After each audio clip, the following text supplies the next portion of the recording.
is on and it looks like hot day, and the winter blues is on. Welcome to the latest edition of the Cranky Curmudgeon's Corner. My name is Paul Thomas, and this evening we are going to be discussing the presidential horse race. With us tonight, Pat Chesbro, Thaddeus Balhamus, and Daniel Thomas. Welcome, panel. News junkies who watch TV and listen to podcasts have been bombarded by pundits, reporters, and analysts deep in the weeds of the procrastination of the presidential election. While I am deeply concerned about what the outcome will mean for the future of my granddaughters, I am already sick of hearing about it. Instead of hearing how Biden and Trump match up in highly questionable polls designed to scare the shit out of Democratic bedwetters, shouldn't the media be reporting on the United States morphing into Gilead should Trump win? Pat, are you as upset as what the way they're covering it as I am, or is this just like normal for you? Oh, there's a lot of things about the way they're covering it that I don't like. Let's hear about it then. Well, and actually, it's really interesting. I was just reading today because an article in the Atlantic called "The New Rules of Political Journalism."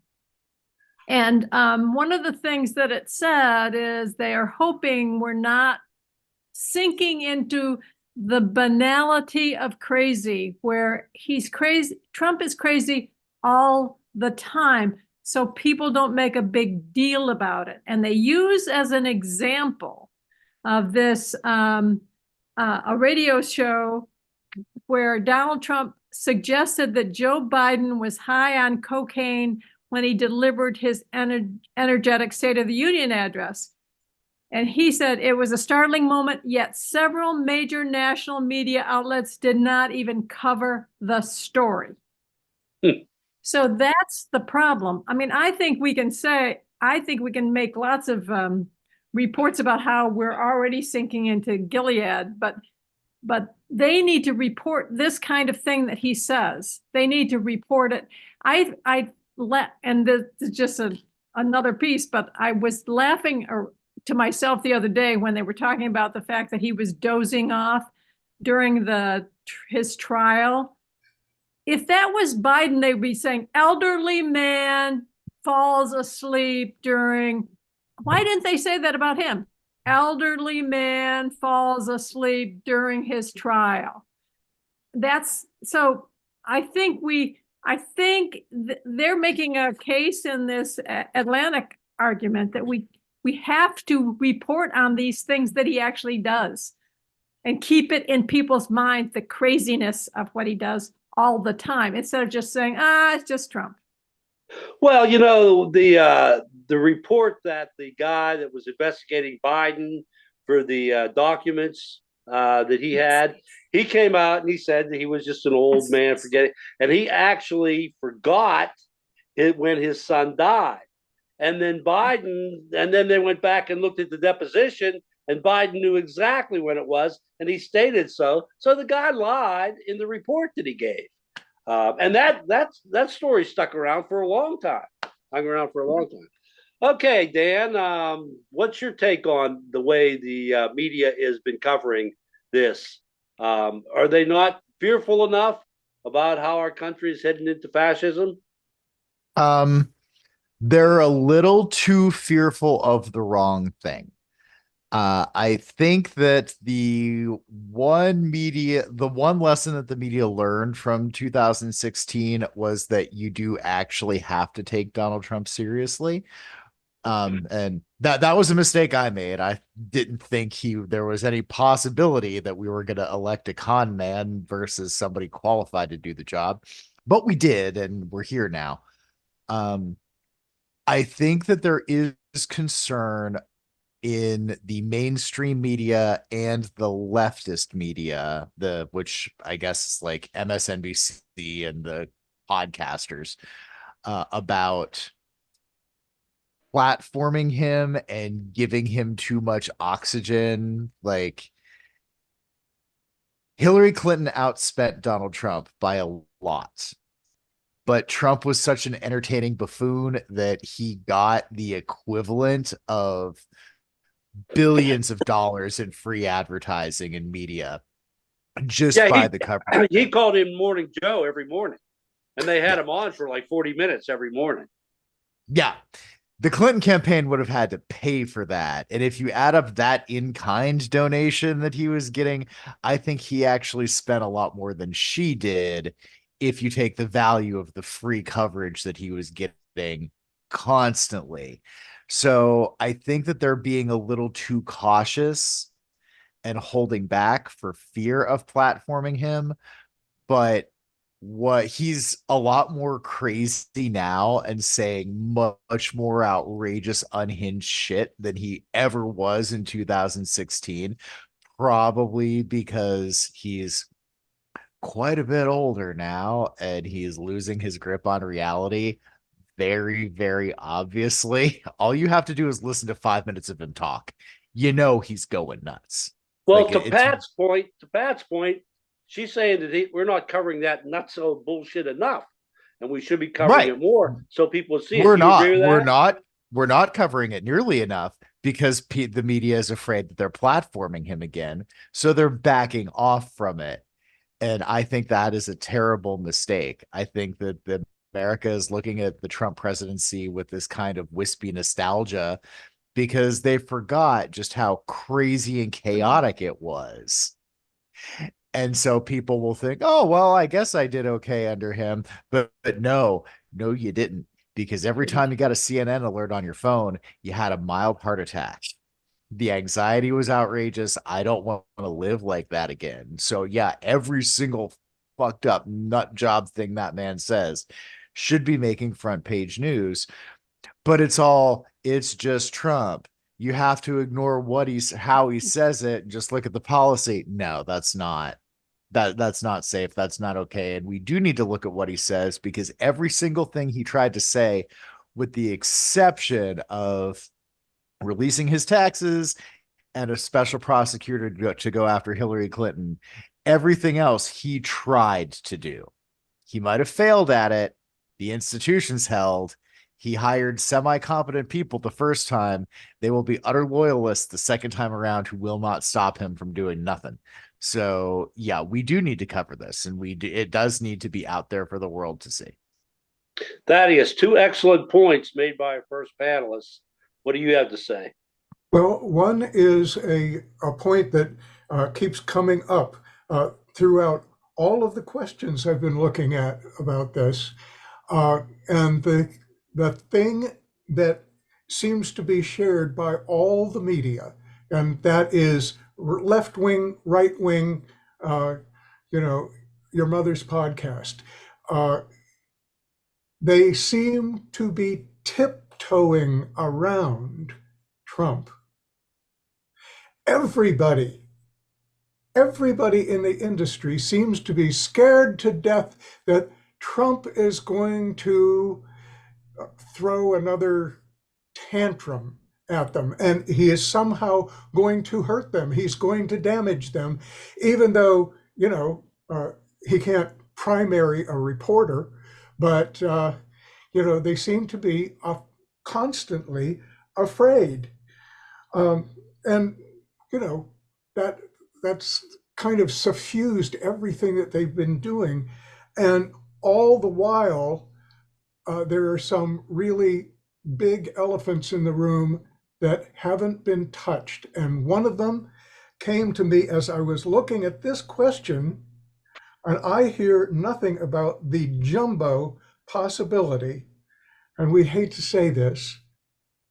What does the country do if Trump actually pulls a rabbit out of his hat and wins, and at the same time gets convicted of felonies, which makes him constitutionally unable to take the office? What do we do then? Does it really make him constitutionally unable? if he gets convicted of a felony other than the insurrection charge? So that's it. No, that's my question to you. Is he really constitutionally? Because I don't see any place in the Constitution that says a convicted felon can't be president. You can't vote a lot of places. Yeah, right. Yeah, a lot of places you can't vote, Sure. but you can still. And if he gets the signatures, might it gets be on the ballot. Very specifically, Florida, where he comes from, he can't vote. Yeah, Right. unless he Okay. pays all his legal fees. Yeah. Correct me That's if been a I'm problem wrong. the whole time. The only show that accurately reports on how insane this is, in my opinion, is The Daily Show, because reporter Jordan Klepper regularly attends Trump rallies and interviews attendees with questions that clearly exposes how misinformed and stupid they are.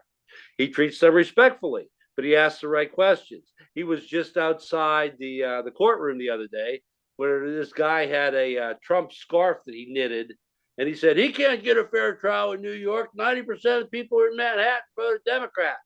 And then Jordan Klepper asked the question, well, he's also on trial down in Georgia. He's also on trial down in Florida. Can he get a fair trial there? And the guy said, no. So, I mean, that's the typical Trump. But most conventional reporters throw softballs, which allows the interviewees to confidently proclaim that Trump is the only way America can be saved. Do you know of any other Trump rally reporter that gets to the gist of the danger Trump poses with their questions? Thaddeus, I don't know how much you've been watching about other reporters attending Trump rallies and asking attendees, what about this? What about that? But Jordan Klepper is the only one I know that actually does it. Well, until about 2 days ago, I hadn't even seen Jordan Klepper because we are cheapskates and we just finally got Comedy Central in our house. Oh, So I've been missing out, but I did hear exactly what you said him say a couple of nights ago. So that's about where I am, and because of that absence, as you say, all they ask is like easy peasy questions that are going to elicit answers that are bowing down and worshiping Donald Trump, so he won't get mad, and sitting back and hoping that the American voters are going to get the message somehow. I don't know how, maybe by osmosis. Pat, do you know who Jordan Klepper is?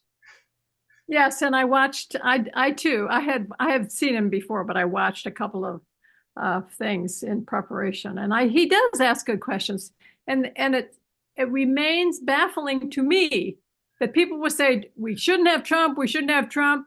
If he's will you vote for him?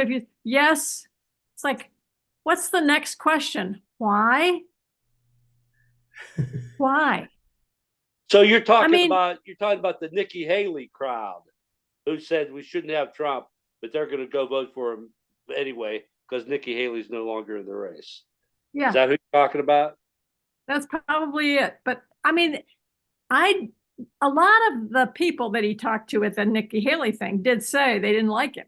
They thought it was, whatever. And yet they were still, why?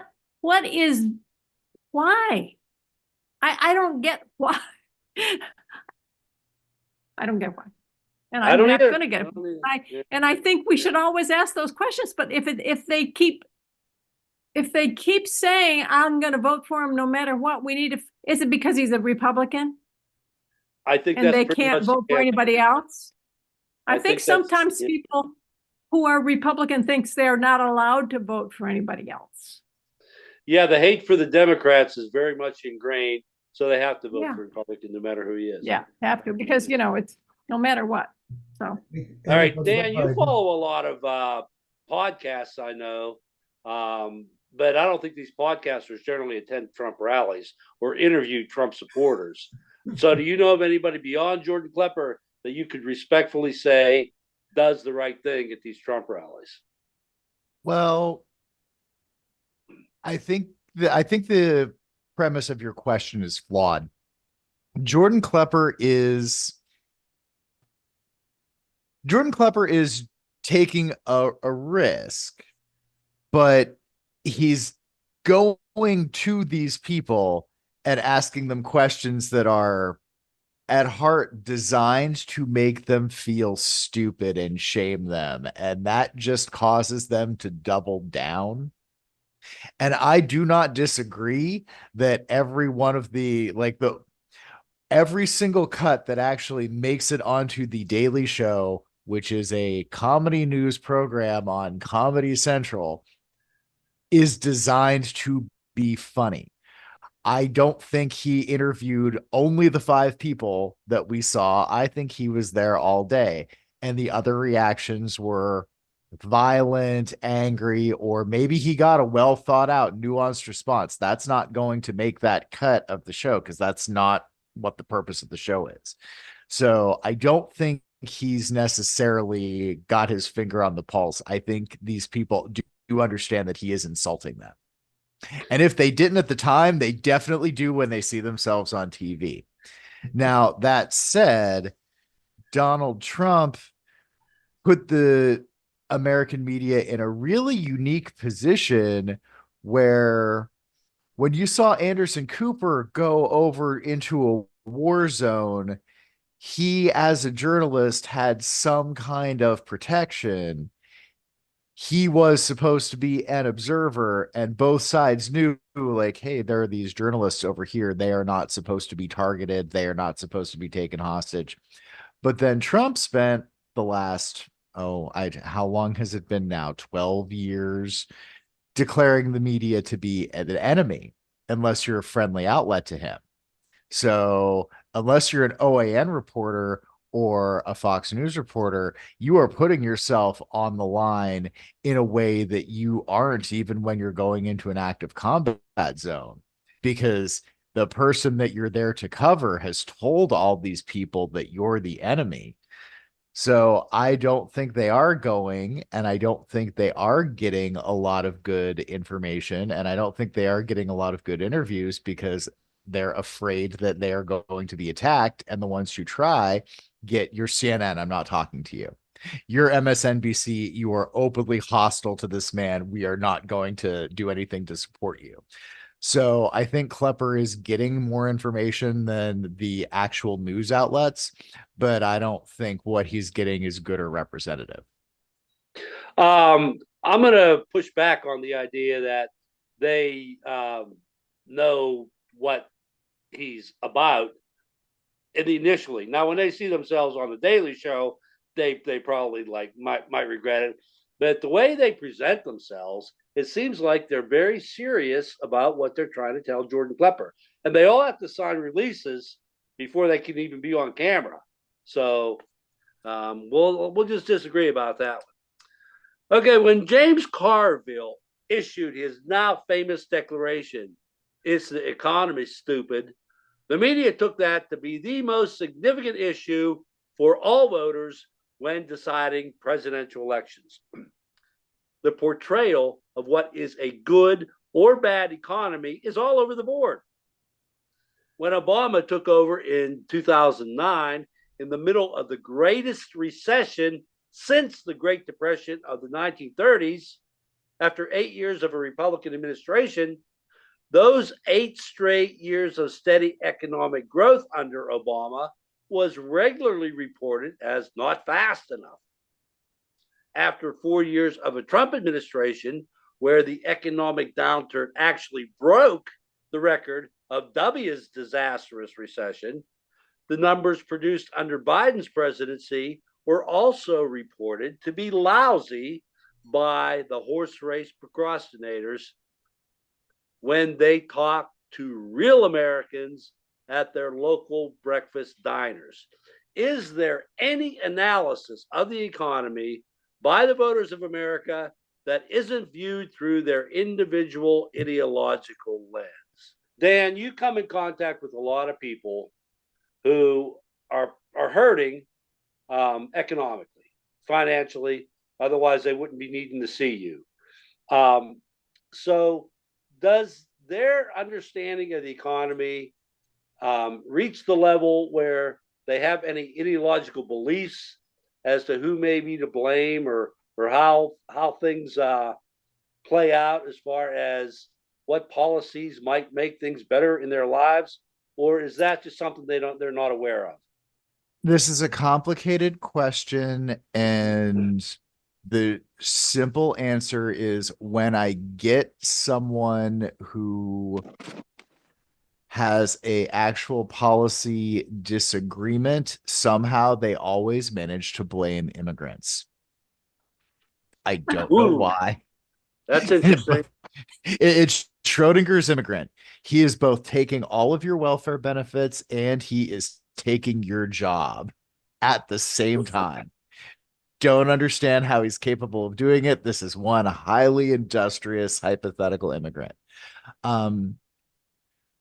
But what I do hear from people who are hurting is I cannot afford to feed my family off of the government benefit amount that I am getting that is intended to supplement my buying power to feed my family. And I get it. I wince every time I go grocery shopping. Like today, I was looking at my checking account and thinking, all right, what do I really need to buy this week?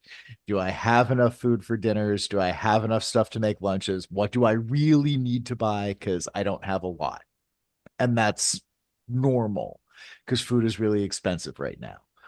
But I can still get what I need. So I'm okay.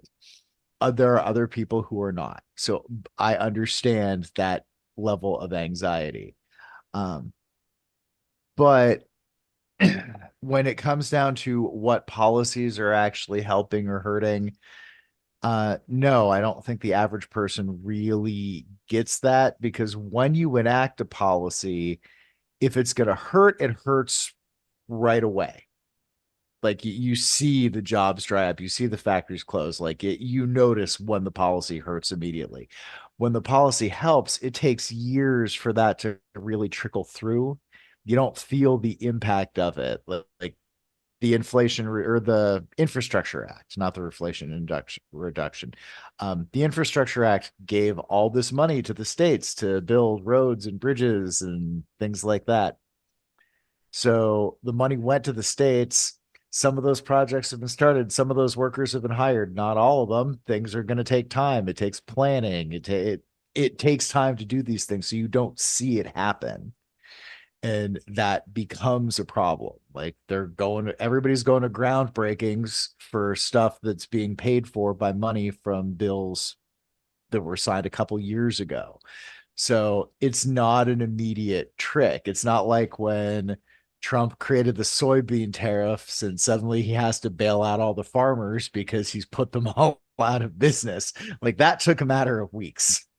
This other stuff that actually helps, that takes years to take effect. So people do not see it immediately. Okay, that's good analysis. Pat, what's your take on the ideological analysis of the economy? Or is the analysis of economy always ideological in your mind? I think it's always personal. I think it's always personal. I think people don't understand economics. They don't understand how it works. They hear about this trickle-down stuff. They have for years.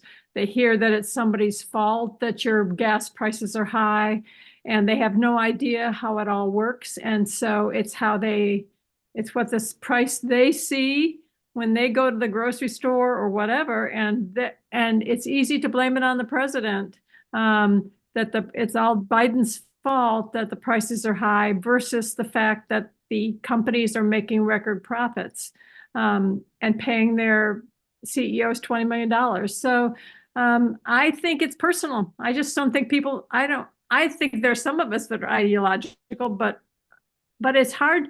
I don't think we teach economics well. in schools. I think it becomes one of those lofty things that nobody really knows about. So it's hard to be ideological about something that you don't know anything about, but you know how much it costs you to go to the grocery store or get your gas. So. Okay, well, regarding the personal aspect of it, and Biden can be blamed for the high prices in the grocery store. Do you think Trump got any blame for the way he handled the pandemic at the end of his presidency? See, I think that's what we should be talking about with people.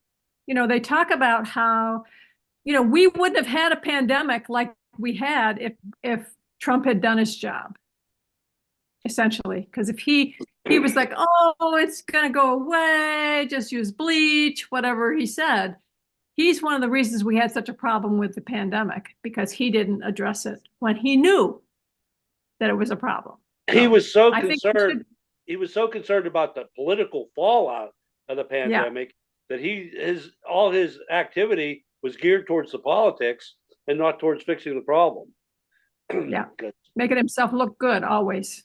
Yeah, trying to. Okay, Thaddeus, ideological analysis of the economy and how voters see things. What's your take? Well, I was seeing it from the difference between the two parties, which is kind of a drum that I've been beating for a long time, that the GOP recipe for government is that government controls people. Mm-hmm. Individual people and charitable organizations help people. Government should not spend a penny helping people. And that's why we don't hear anything good about good things that have been happening right now under the Biden administration. He's been doing all kinds of things that are ultimately going to help people, but we're still hearing gloom and doom from the other side because it simply is not what they want to do, and it's not what they want to be seen as doing. So a little uncomfortable, but that's kind of where we are. You don't want, if you're in the GOP, you don't want to have anything happen that makes people happy while the other party is in power. Yeah. Well, that's pretty clear with the immigration thing that Trump did not want solved, so he could go ahead and use that as a talking point. Yeah, okay. That's happened before. That's happened before. Nixon did the same thing with Vietnam. Keep it going. And Reagan did it with the Iranian hostages too. Exactly. Yeah. Nikki Haley was in the horse race news every day until Super Tuesday, and still remains a regular topic when discussing old-fashioned Republican support for Trump. I realize that your answer can change depending on when it is asked, so we have to remind our viewers that the date of this recording is April 18th. When asked, what is Nikki Haley doing these days? Thaddeus, what do you think she's doing and what do you think she's thinking? Well, I think she's sitting in the wings. She might be thinking or hoping that the party will remember her in the event that Agent Orange crashes and burns, leaving the GOP leaderless otherwise. Outside of that, I haven't much of a clue what she's doing. Maybe she's spending more time with her family. Yeah, that could be it. Yeah. Pat, what do you think that Nikki Haley's doing? I know what she's doing. She got a job.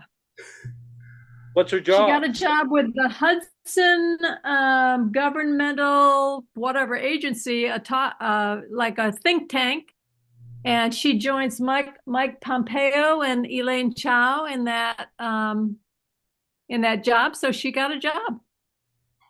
She works for a think tank. Called Hudson something or other, Hudson Governmental something or other. Yeah, Hudson was the ambassador, I think, to China, and he ended up being pretty prominent as far as putting together think tanks and Republican analysis. Dan, Pat gave us what Nikki's doing as far as spending her days punching her time clock. But what do you think she's thinking these days? Oh, I think she's thinking about a lot of her life choices. I think she's thinking about her decision to work for the Trump administration in the first place. Um, but overall, I think that she went into that primary fully aware that she was going to lose. And like most people who enter a presidential primary, fully aware that they're going to lose, it's on some level a grift.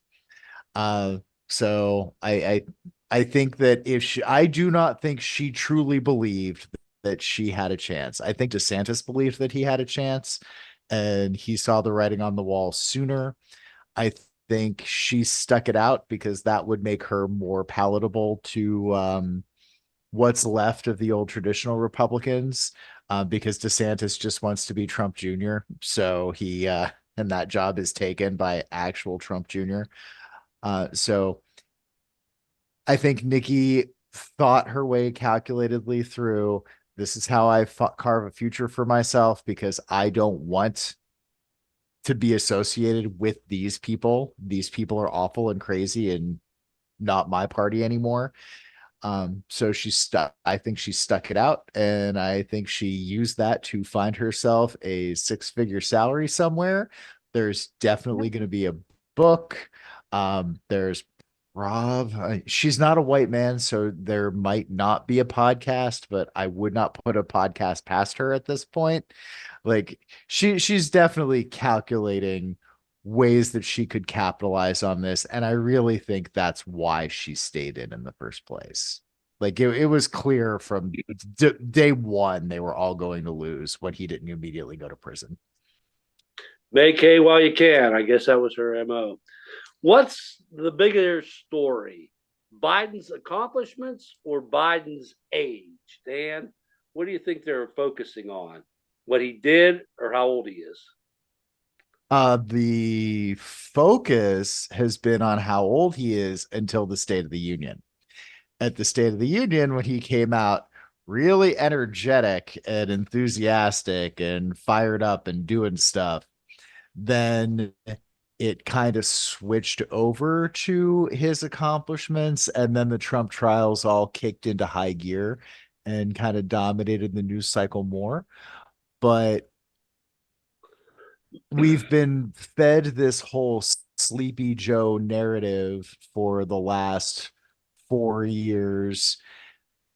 So that has become the story. Like every time Joe Biden trips over something, it makes international news because that's the narrative that they wanted us to believe. Like he's bumbling, incompetent, senile, barely there.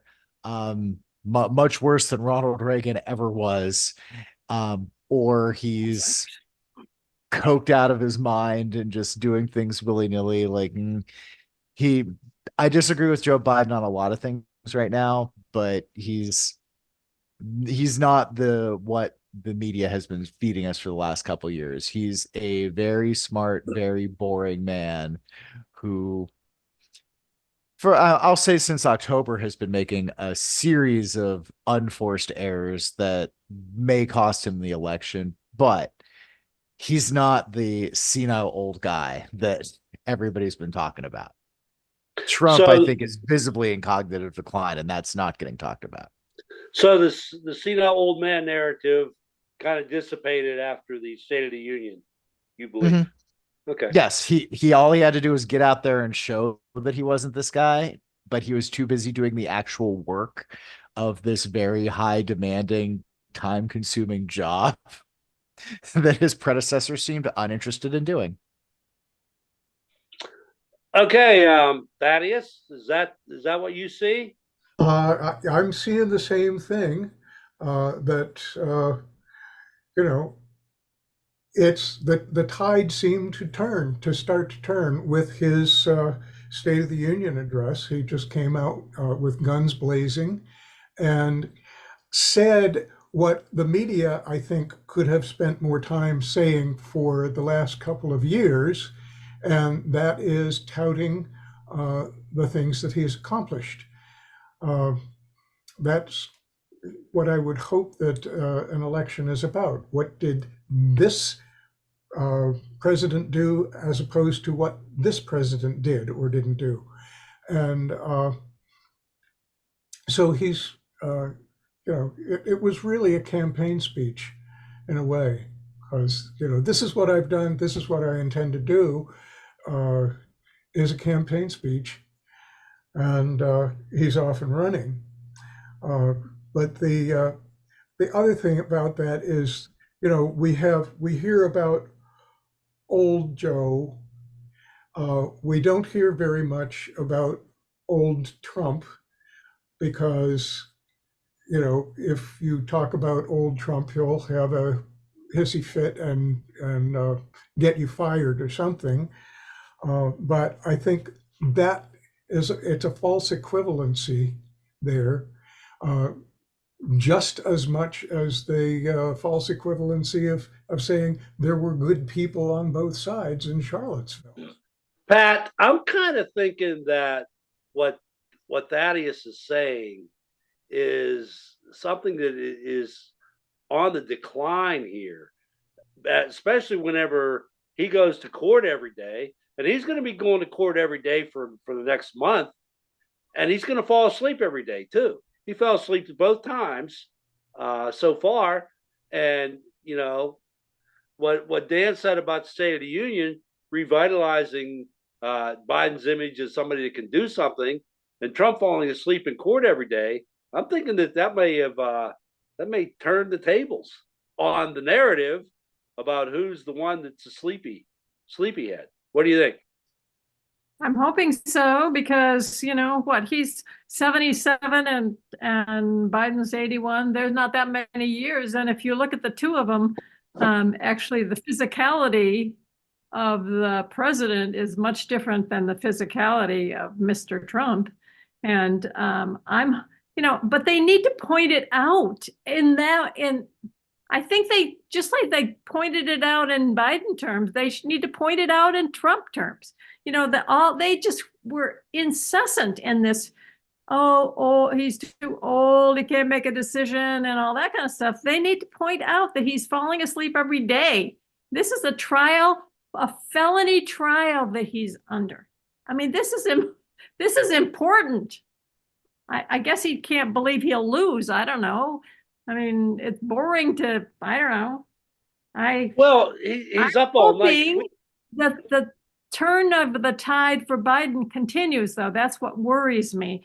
And, one of the things Daniel said earlier is a lot of the things Biden have done it's incremental increase. It doesn't make a splash. It's incrementally increasing. And people don't see that. It's like putting the frog in the boiling water, people don't see that as much as they see a bombastic thing, but guy like Trump.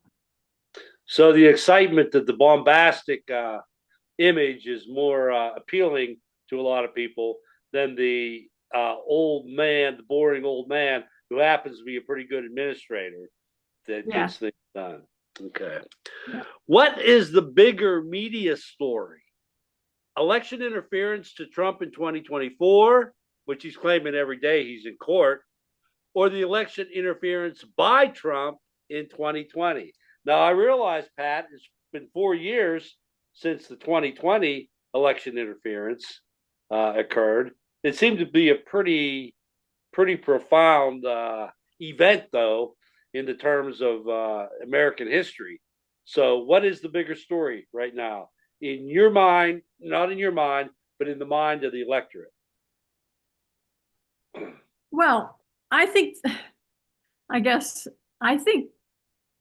people need to be aware that it's a continuation. 2024 is a continuation of 2020. this whole, he's already claiming he's not going to be able to win because of blah, blah, blah, but he was claiming that in 2020 as well. And then he did interfere with the election. So I think we all need to be conscious of election interference, period, in 2024, because we didn't pay as much attention in 2020 as we should.